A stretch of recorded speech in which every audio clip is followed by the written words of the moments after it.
Rituel de guérison. Bonjour à vous tous et bienvenue sur ma chaîne Les Prévisions des Rats. Je suis très heureuse de vous retrouver aujourd'hui pour un rituel. Ça faisait super longtemps que j'en avais pas fait et franchement ça m'a manqué, j'espère qu'à vous aussi. Alors je vous explique. Ce rituel de guérison, il est pour les douleurs de cœur. Si vous avez du mal à oublier un partenaire amoureux, si vous voulez ne plus penser à quelqu'un parce que la douleur elle est profonde et que vous vous levez le matin et vous y pensez sans cesse, si vous êtes en deuil, que vous avez du mal à passer à autre chose, à oublier cette personne qui est décédée, si vous avez des blessures de votre passé qui sont encore présentes aujourd'hui et qui affectent votre vie d'aujourd'hui, ce rituel est pour vous. Il est aussi pour les maladies. Mais, je précise, je ne suis pas docteur et rien, ni personne, ni aucun rituel ne remplacera un soin médical. D'accord? Donc, on va parler de petites maladies, mais sachez quand même que je l'ai testé, moi, pour une amie qui a eu un cancer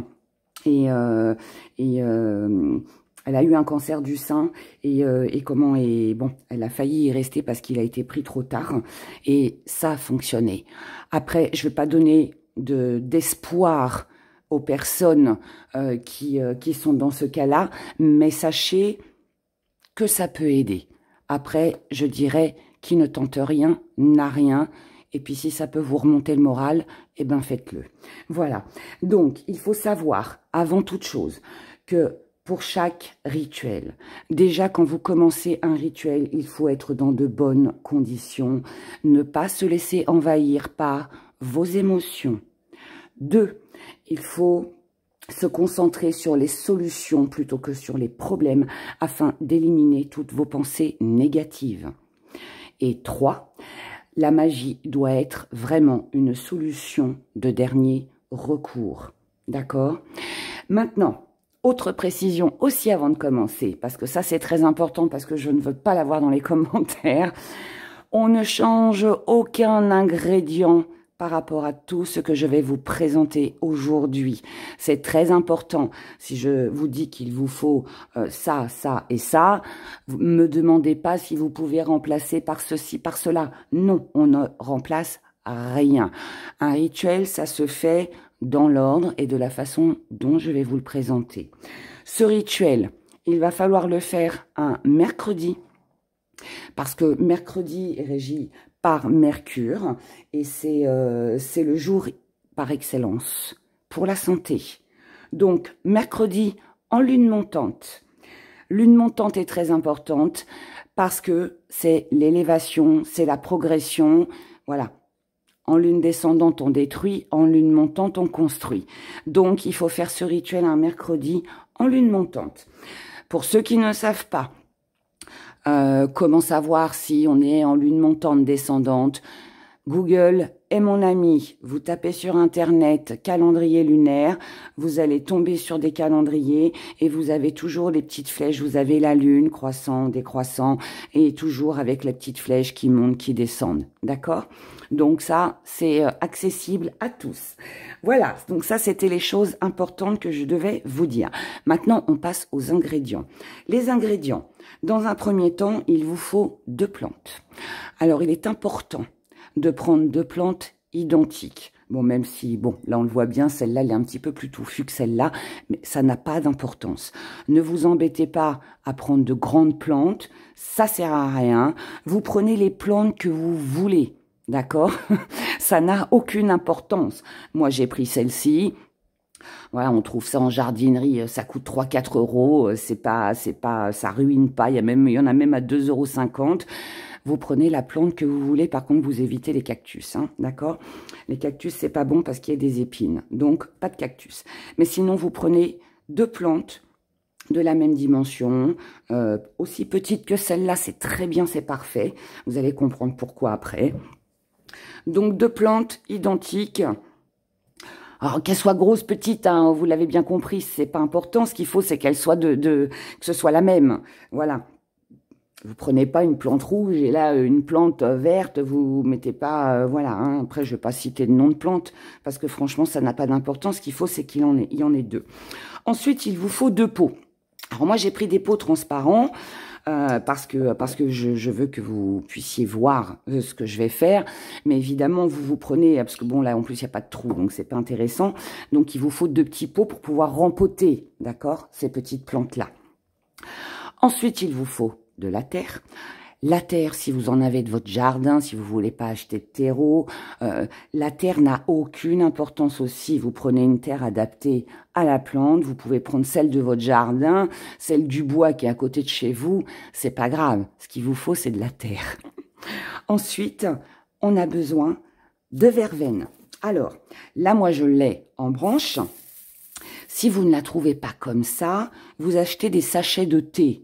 Du thé à la verveine, on en trouve partout, donc c'est pas un problème. Donc au lieu de mettre une petite pincée de branches de verveine comme je le ferai tout à l'heure, vous ouvrirez votre sachet de thé et vous mettrez votre thé, d'accord? Vous verserez le sachet de thé, donc de la verveine, et ensuite il vous faudra une pierre de cristal de roche pour l'énergie, pour la vitalité, pour diffuser quelque chose d'agréable. Il vous faudra aussi deux bougies teintées dans la masse, d'accord? Je le répète encore une fois, mais tout rituel se fait avec des bougies chandelles teintées dans la masse. Si vous n'en trouvez pas, vous avez mon adresse mail juste en dessous de cette vidéo. Vous me contactez, je vous envoie le catalogue. Ça coûte 1,50 €. C'est pas non plus quelque chose qui vous ruine. Voilà, mais c'est important. Donc, il vous en faut une verte claire. On ne met pas de vert foncé, c'est vert clair. Je le dis parce que je vous connais, je sais. Est-ce qu'on peut mettre une... Non, la vert foncé, c'est pour les finances. La vert clair, c'est pour la santé. Et ensuite, il vous en faut une violette. Alors, elle peut être un peu plus violet, un peu plus violet foncé, hein, d'accord? Du moment que c'est du violet, pas de mauve, parce que le mauve, c'est pour l'aura, mais il faut que ce soit violet, violet, violet, violet. Et ensuite, eh ben, il nous faut deux petits bouts de feuilles de papier. Alors là, j'ai pris des grandes, elles sont peut-être un peu grandes. Je les ai coupées en deux, mais bon, il vous faut deux petits morceaux de papier. Et bien évidemment, un stylo. Voilà, voilà. Donc, on commence tout de suite notre rituel. On y va, on est parti. J'avais oublié de vous dire, il faut des allumettes, hein, très important. Alors, on va déjà prendre nos deux bougeoirs. Alors, privilégiez les bougeoirs en métal. Parce que si vous prenez des bougeoirs en verre, comme il faut laisser la bougie se consumer jusqu'au bout, en général, le verre claque. Maintenant, si vous n'en avez pas, si vous voulez pas faire de frais, vous prenez un verre, vous le remplissez de sel et vous plantez votre bougie dedans. Comme ça, il n'y a pas de risque. Donc, on va placer donc notre bougie violette d'un côté, notre bougie verte de l'autre. Donc, on met nos deux petits bougeoirs ici. Hein, je vais les rapprocher parce que sinon, vous n'allez pas voir les flammes. Voilà, je vais pousser un peu mes fleurs. Sinon, là, on va prendre feu, c'est pas bon. Donc, on va allumer, dans un premier temps, la bougie verte. Et ensuite, la bougie violette.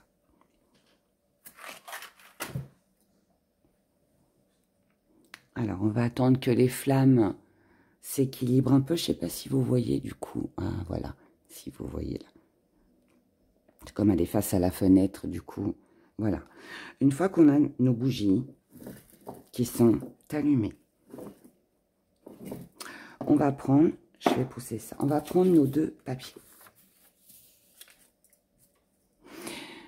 Vous placez vos feuilles, une face à la bougie violette, une face à la bougie verte. Écoutez bien tout ce que je vais vous dire parce que c'est très important. Sur la bougie devant la feuille avec la bougie violette, vous allez inscrire tout ce qui ne va pas. Donc, si vous avez envie d'oublier votre ex-partenaire, vous allez écrire « Je souhaite oublier » et vous mettez son prénom. Si vous êtes en deuil, que vous avez du mal à faire le deuil de quelqu'un qui est parti, vous inscrivez « Je suis en deuil de » et vous mettez son prénom. Si vous avez une blessure liée au passé, alors je vais aller dans l'extrême, mais ça peut être que vous avez été violé, que vous avez été un enfant battu, que vous avez eu une vie, alors je ne vais pas donner tous les exemples, mais bon, il y a plein de douleurs du passé. Vous avez eu des parents qui ont été durs, qui ne vous ont pas donné assez d'affection, aujourd'hui vous êtes en manque d'affection, vous avez été abandonné, enfin voilà, et après c'est propre à chacun, hein, je vais pas faire toute une liste, mais vous marquez tout ce qui est lié à votre passé et qui affecte votre vie aujourd'hui, que vous avez du mal, vous voyez, à surmonter. Ensuite, pour ceux qui ont une maladie, alors si par exemple vous avez un cancer, comme j'en ai parlé au début de la vidéo, encore une fois, je rappelle, hein, je ne suis pas docteur et ça ne remplacera pas de la chimio, un traitement, hein, on est bien d'accord. Mais ça peut aider, ça peut soulager. Donc, vous marquez cancer du poumon, cancer du sein, cancer de la prostate, voilà. Si vous avez le sida, c'est la même chose. Si vous avez la maladie de Parkinson, vous marquez ça. Si vous avez, je sais pas moi, les artères qui se bougent, si vous avez des problèmes de dos, si vous avez, si vous faites beaucoup de migraines, vous marquez migraine. En fait, sur ce papier, vous marquez toutes les maladies. Toute la maladie, tout ce qui vous ronge, que ce soit du cœur ou que ce soit physique, d'accord? Si vous avez un handicap quelconque, et voilà, qu'il y a des douleurs, vous inscrivez votre maladie, d'accord? Donc là, sur ce papier, face à la bougie violette, on inscrit tout ce qui ne va pas dans notre être. Vous pouvez mettre plusieurs choses, ce n'est pas un problème, d'accord? Vous pouvez aussi également faire ce rituel pour quelqu'un d'autre. Et dans ces cas-là, vous inscrivez au-dessus à l'intention de, et vous marquez le prénom de la personne pour qui vous faites le rituel. Parce que des fois, ben, on n'est pas toujours en état de pouvoir le faire. D'accord? Donc ça, c'est fait. Ensuite, vous vous mettez face à votre bougie verte. Et là, vous inscrivez votre guérison. Donc ici, je n'ai plus de cancer. Mes douleurs sont parties. Je ne suis plus liée à mon passé. Mon ex est oublié. J'ai oublié mon ex. Je ne suis plus en deuil. Enfin, voyez, vous mettez en fait tout le contraire de ce que vous avez écrit ici finalement, mais sur une note positive. C'est très important, d'accord ? C'est pas « je n'ai plus », non, c'est « je suis guérie ». Je ne pense plus à mon ex, enfin, voilà, mon ex n'est plus dans ma vie, mon deuil est fini. Vous voyez, vous mettez quelque chose quand même qui est très, comment qu'on dit, mince. Je trouve plus mes mots. Bon, c'est pas grave, vous avez compris, je pense. Si c'est pour une personne que vous le faites, pareil, vous marquez à l'intention de, et vous marquez le prénom de la personne. Date de naissance, non, si vous avez, mais à partir du moment où vous visualisez la personne et que vous y mettez tout votre cœur, quand vous allez effectuer votre rituel, le prénom suffit, d'accord? Le principal, c'est que vous soyez bien, c'est que vous soyez reposé et que vous soyez dans de bonnes énergies au moment où vous allez effectuer ce rituel, d'accord? Une fois que ça c'est fait, on va prendre la maladie, on va plier notre papier en 2, en 3, en 4, peu importe, ça n'a pas d'importance. Ce qui est important, c'est qu'il aille au fond du premier pot. Ensuite, et là, on place toujours devant la bougie violette. N'oubliez pas que la violette, elle représente la maladie. La bougie verte, on fait la même chose. On plie notre papier une fois, 2 fois, 3 fois, peu importe. Et on le place au fond de notre pot. Ensuite, on va prendre notre verveine. Voilà, on va en mettre un petit peu. Hop. Si vous n'avez pas de verveine en branche, je répète, vous achetez du thé à la verveine et vous ouvrez 2-3 sachets selon la dimension de votre pot en fait. Hein. Voilà, vous faites en fonction, mais vous en mettez au moins un sachet. Et ensuite, on va prendre un cristal de roche que l'on va venir poser dans le fond aussi. Jusque-là, je pense que tout est clair. Ensuite, on va prendre notre terre. On va mettre une cuillère dans ce pot-là. J'enlève la maladie, j'élimine la maladie. Je guéris de ma maladie. J'élimine ma maladie. Je guéris ma maladie. J'élimine ma maladie. Je guéris ma maladie. Comme vous avez vu, on l'a fait 3 fois. 3 fois ici, 3 fois ici, et chacun son tour. Et on commence par la maladie. D'accord? Comme ça, on finit sur la guérison. Ensuite, vous allez prendre une première plante que vous allez enlever de son pot et que vous allez venir planter. Donc, c'est bien avec Hera, on fait un petit peu de jardinage. Plus c'est agréable à faire, c'est mignon. Donc, voilà, vous enterrez votre plante. Donc, on tasse bien, hein, pour ceux qui savent jardiner, hein, vous savez.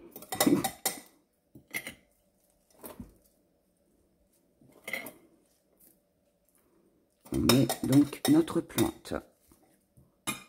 Voilà, bon. Je tasse pas, mais bon, vous savez, il faut tasser. On rajoute un peu de terre, on tasse. Et on a notre première plante qu'on va laisser face à la bougie violette. On fait la même chose avec notre plante pour la guérison.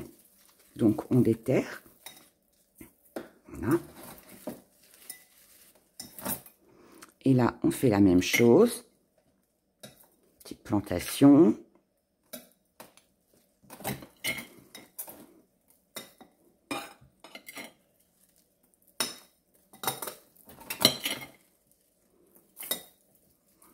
Alors, on va tasser un petit peu.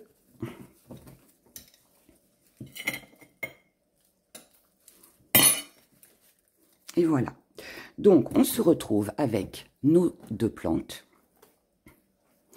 Donc, celle-ci, pour vous repérer, hein, si elles sont vraiment identiques, vous collez une petite étiquette, hein, sur votre pot, vous mettez maladie, et là, vous mettez guérison.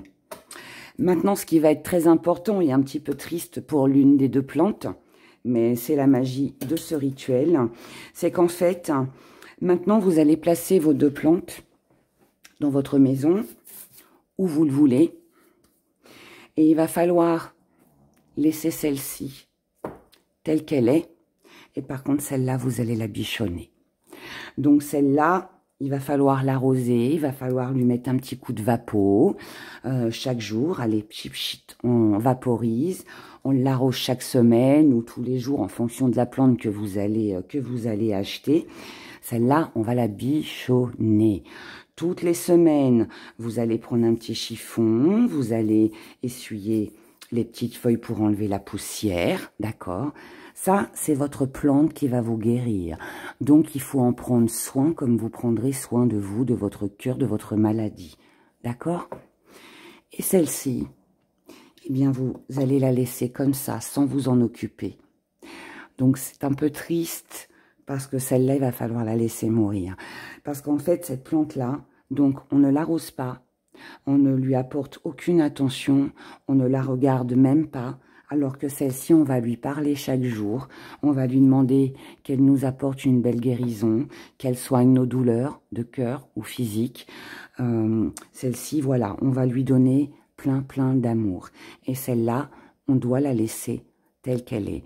Et en fait, votre rituel prendra effet au moment où la plante de la maladie sera morte, tout simplement. Voilà, donc c'est un rituel qui est un peu tristounet pour la plante, mais je vous assure que ça fonctionne, comme tous les rituels que je vous ai présentés jusqu'à maintenant sur ma chaîne depuis 2 ans. Donc je vous invite à tester, à faire cette petite séance de jardinage. Et puis n'hésitez pas à me contacter si vous avez besoin voilà, de produits que vous n'avez pas. Il n'y a aucun souci, je me ferai un plaisir de vous les procurer, voilà, tout simplement, que ce soit la pierre ou que ce soit les bougies ou autre. Voilà, je vous souhaite une excellente guérison. Prenez grand soin de vous et je vous dis à très bientôt. Au revoir.